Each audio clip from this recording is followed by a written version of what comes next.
किस्मत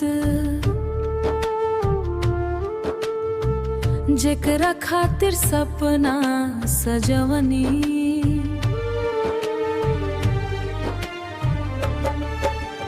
हमरे सपना न जाई हो ओही आज दूर हो गइल भर का।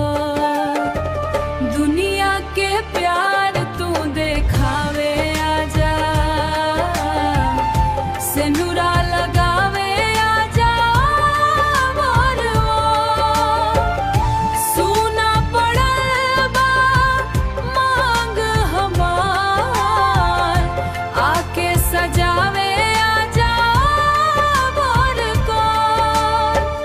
रात भर जागी तोहरा याद में, रोवेला अखिया बरसात में। कहाँ गइल तू छोड़ के सजना, टूट गइल दिल एह हालात में। तोहरा बिना लागे ना मनवा, सूना लागे तोहर सीना से लगा के। रोवत बानी हर एक क्षणवा बवका। दुनिया के प्यार तू देखावे आजा,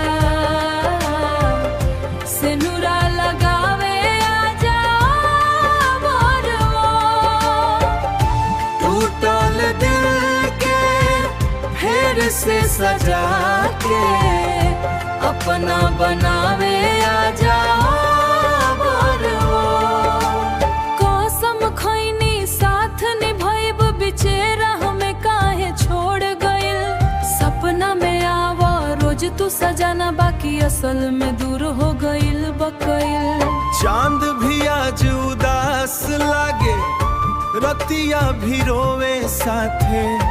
तोहरे बिना ये जान हमार घरे हो।